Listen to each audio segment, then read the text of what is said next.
For the first time in human history, your child is growing up in a world that will happily do their thinking for them. A device in their pocket can answer any question, solve any problem, write any essay, and make any decision, instantly, and without ever asking them to reason it through themselves. And here is what the research is already showing, with some alarm. A growing body of 2024 and 2025 studies has found that heavy reliance on AI is measurably weakening people's critical thinking, analytical reasoning, and independent decision-making. The more we let something else think for us, the less we practice thinking at all, and the skill quietly fades. Now apply that to a child whose brain is still being built. A child who, if they never practice thinking for themselves, may never fully develop the capacity to. This raises a question that should sit with every parent watching. In a world that is racing to think for your child, are you raising a child who can still think for themselves? Because one day, they will face a moment with no device, no teacher, and no parent in the room. Just them, and their own mind. And what happens in that moment was decided years earlier, by small things you did or didn't do at home. So today I want to show you 5 daily habits that build a thinking child. Not a child who simply obeys and absorbs, but one who can reason, question, decide, and stand on their own. I'm going to show each one as a real moment in an ordinary home, because that's where thinking is actually built. Watch for the 5th one especially. It's the habit that decides whether your child can ever truly stand apart from the crowd. Let's walk through the moments. The moment. Mom, how do I do this? Your child is stuck on something. Homework, a problem, a task. And they look up and ask the question every parent hears 100 times. How do I do this? Here is the fork in the road. And it's so small you'd never notice you were standing at it. The instinctive response is to give the answer. You know it. It's faster. They're a little frustrated, and you'd like to relieve that.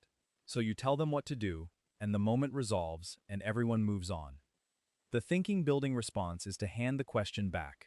What's your plan? What have you tried so far? What do you think you should do first? You're not refusing to help. You're refusing to do their thinking for them.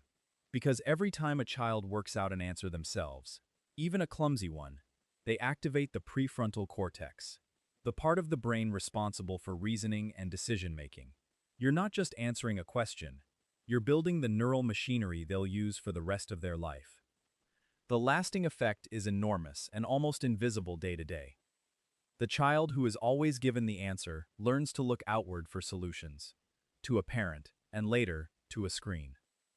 The child who is regularly handed the question back learns to look inward, to their own mind, first. That single difference, repeated across a childhood, is the difference between a person who can think and a person who can only search. So make this your first habit. Ask more than you answer. Aim for a handful of real thinking questions every day. Why do you think that happened? What would you do differently? What's the best solution here? Stop rushing to correct. Start training them to think. The moment, I can't do it. Your child hits something genuinely hard, and they hit a wall.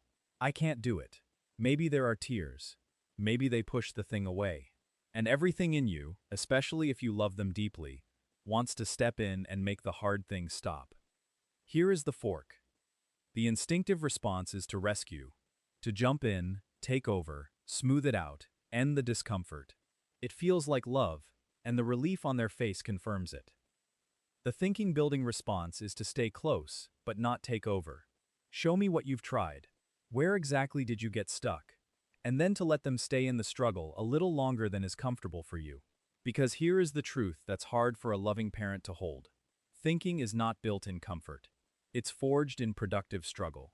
Child psychology research is consistent that wrestling with a challenge, being allowed to try, fail, and try again, is exactly how problem-solving ability and resilience get built.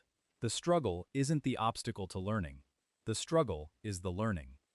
The lasting effect is one of the most important things you can give a child. A child who is always rescued learns that difficulty is an emergency someone else resolves. A child who is allowed to struggle learns that difficulty is survivable, that they can sit inside I don't know how yet and work their way out. That belief is the root of resilience, and it cannot be taught with words. It can only be earned through experience you allowed them to have. So make this your second habit. Let them struggle, on purpose. When the challenge is safe, give them 5 or 10 minutes to wrestle before you step in. Guide, encourage, but don't take over. The struggle is the gift. The moment. They made a mistake. Your child messes up, forgets something, breaks something, makes a poor choice with a visible consequence. And they brace, because they've learned that mistakes are where the trouble starts. Here is the fork. The instinctive response is some version of "why did you do that?" A question that isn't really a question. It's an accusation, and the child hears it as one. It pushes them straight into fear mode, defensiveness, excuses, the urge to hide it better next time. The thinking-building response is to treat the mistake as information, not failure. What did you learn from that? What worked? What didn't? What will you try next time? That single shift moves the child from fear to reflection. And neuroscience shows that reflection cements learning far more powerfully than punishment ever does. A punished child learns to avoid getting caught. A child who reflects learns to actually do it differently.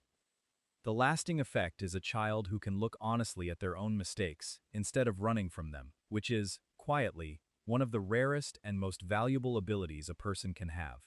Most adults are terrible at it. They defend, deny, and repeat. A child raised to treat mistakes as data grows into an adult who can analyze their own life and adjust.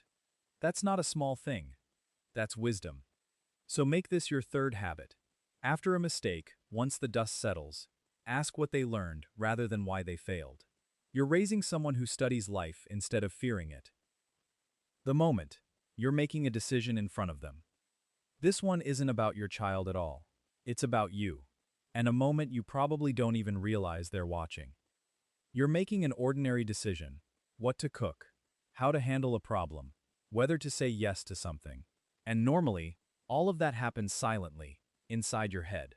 Your child sees only the finished decision, never the thinking that produced it. Here is the fork.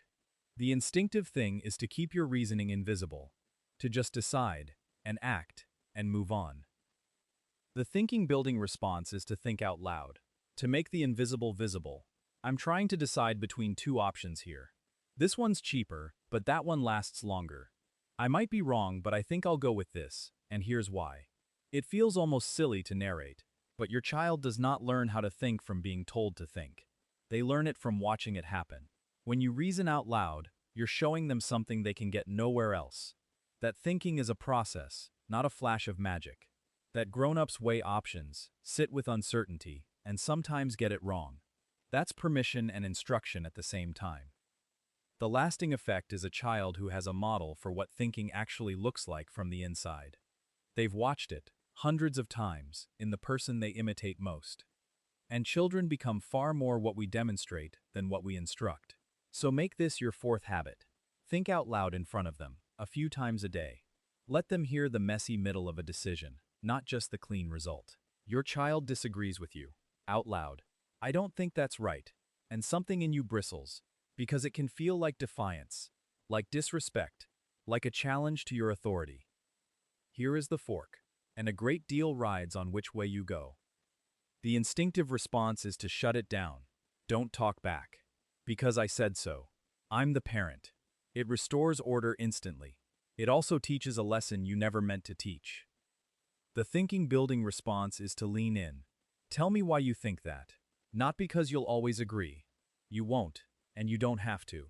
But because a child who is allowed to disagree with you, respectfully, is a child who is practicing the single most important skill for the world ahead of them, the ability to hold their own ground. Here is the truth that should change how every parent hears that pushback. If your child cannot disagree with you, the person who loves them most, in the safest place they have, they will not be able to stand against a crowd that doesn't love them at all. The lasting effect is everything. In an age like this one, a child raised to think independently can question what they're told, weigh it against their own judgment, and resist being swept along by peers, by manipulation, by the endless confident voices online, insisting that everyone is doing this, believing this, becoming this. Research on independent thinking is clear that it's exactly this capacity that shields children from peer pressure and misinformation. The child who can say, "I don't think that's right to you," is the child who can say it to the world. So make this your fifth habit. Build a home where disagreement is safe. Let your child explain their thinking, even when they're wrong. Correct gently when you need to, but never silence. You are not raising someone to obey the room. You're raising someone who can stand apart from it. 5 ordinary moments. A question, a struggle, a mistake, a decision, a disagreement. None of them looks important while it's happening. And every one of them is a fork in the road between raising a child who needs you to think for them and raising a child who can think for themselves. Notice that in every single one, the thinking-building response was the slower, harder one. It would have been faster to give the answer, rescue the struggle, scold the mistake, decide in silence, and shut down the disagreement. Building a thinker is not the path of least resistance. It's a series of small, daily choices to do the harder thing, to hand the thinking back to your child, again and again, until thinking becomes who they are. And this has never mattered more than it does right now. In a world rushing to think on your child's behalf, to answer before they wonder, solve before they struggle, decide before they reason, a child who can still think for themselves is not just well-raised. They're protected from manipulation, from misinformation, from the slow surrender of their own mind to whatever is most convenient. The goal was never to raise a child who always needs you. It's to raise a child who can stand without you. One day, and it will come sooner than you think, your child will face a moment with no parent, no teacher, no device, no guide. Just them, and a situation, and their own mind. And in that moment, the question won't be how much they were told. It'll be how well they can think. Whether they can look at something unfamiliar and reason their way through it. Whether they can feel the pull of the crowd and still choose their own direction. Whether, when there is no answer to look up, they can find one inside themselves. That capacity isn't installed in a day. It's built in the small moments. The question you handed back. The struggle you allowed. The mistake you turned into reflection. The decision you reasoned out loud. The disagreement you welcomed instead of crushing. Quietly, across a childhood, those moments become a mind. So starting today, don't just raise a child who listens. Raise a child who thinks. Because the world will always be ready to think for them. Your job is to make sure they never have to let it. If this gave you a new way to see those everyday moments, share it with a parent who's raising a child in this same strange new world. Leave a comment telling me which of the 5 you're going to start with tomorrow. Subscribe, because here we're not raising children who simply follow the world. We're raising the ones who'll think for themselves inside it. I'll see you in the next one.